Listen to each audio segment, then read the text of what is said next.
안녕하세요. 정변호사 정진규입니다. 토지를 매수한 후 경계 측량을 해보고 골치 아프게 되는 경우가 있습니다. 내 건물이 남의 땅을 침범해 있다든지 연접한 토지 경계를 이루는 담이 내 땅을 침범해 있는 경우를 확인한 경우들이 종종 있죠. 이때부터 골치가 아프게 됩니다. 오늘은 매수한 건물이 연접한 남의 땅을 침범해 있는 경우 계약을 해지할 수 있는지 살펴보겠습니다. 이 경우에는 자칫 건물이 철거될 운명에 처할 수도 있습니다. 왜냐하면 연접한 토지주가 토지를 침범한 건물의 철거를 요구할 수 있거든요. 이런 경우 매수인이 매도인과의 매매 계약을 바로 해지할 수 있는지가 문제됩니다. 먼저 생각해 볼 수 있는 것이 매수인이 매도인에 대해서 장래 침범 부분 토지의 소유자의 철거 청구가 예상되므로 부동산 매매 계약이 이행 불능 상태에 있는 것이 아닌가, 즉 매수인이 이행 불능을 이유로 매매 계약을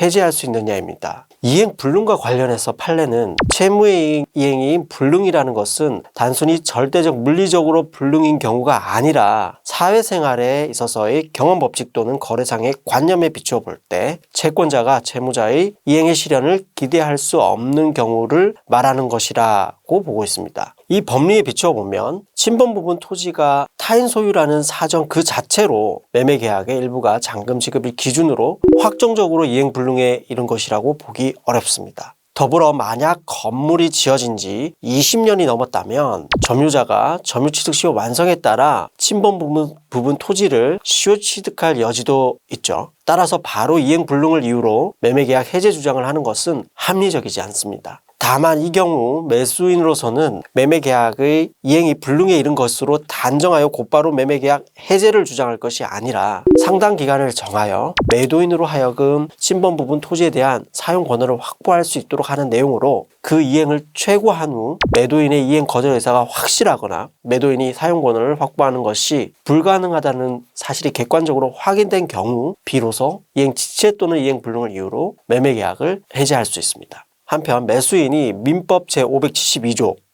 권리의 일부가 타인에게 속한 경우에 매도인 하자담보 책임을 적용해서 매매계약 전부를 해지할 수 있는지가 문제될 수 있습니다. 민법 제572조의 내용을 보면 매매의 목적이 된 권리의 일부가 타인에게 속함으로 인하여 매도인이 그 권리를 취득하여 매수인에게 이전할 수 없는 때에는 매수인은 그 부분의 비율로 대금의 감액을 청구할 수 있고, 만약 잔존한 부분만이면 매수인이 이를 매수하지 아니하였을 때에는 선의의 매수인은 계약 전부를 해지할 수 있으며 손해배상을 청구할 수도 있습니다. 민법 제572조 제1항에서 말하는 매도인이 소유권을 취득하여 매수인에게 이전할 수 없는 때라 함은 채무 불이행에 있어서와 같은 정도의 엄격한 개념이 아니며 사회관념상 매수인에게 해제권을 행사시키는 것이 타당하다고 인정되는 정도의 이행장애가 있는 경우를 의미합니다. 판례는 매매계약에서 건물과 그 대지가 계약의 목적물인데 건물의 일부가 경계를 침범하여 이웃토지 위에 건립되어 있는 경우에 이웃토지의 소유자가 소유권에 기하여 그와 같은 방해 상태의 배제를 구하는 소를 제기하여 승소의 확정 판결을 받았으면 다른 특별한 사정이 없는 한 매도인은 그 대지 부분을 취득하여 매수인에게 이전할 수 없게 되었다고 봄이 상당하다라고 판시하고 있습니다.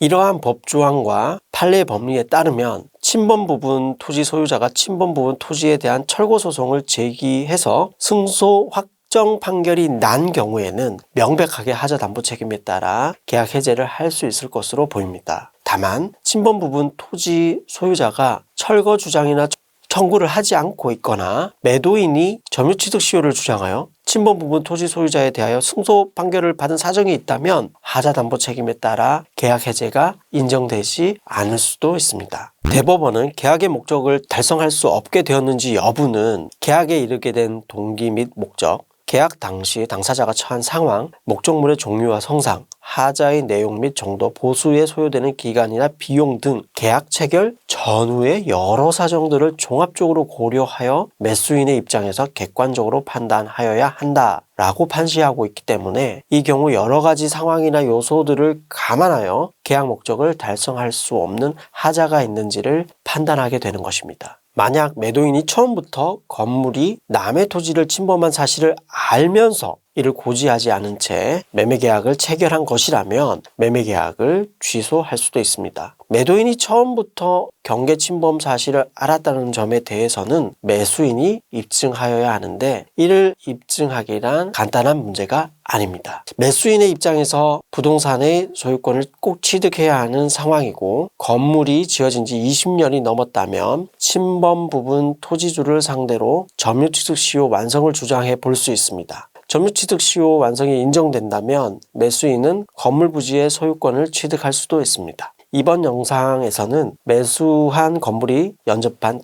남의 땅을 침범해 있는 경우 계약 해제 여부에 대해서 살펴보았습니다. 다음 시간에도 유익한 정보 들고 다시 만나 뵙겠습니다. 감사합니다.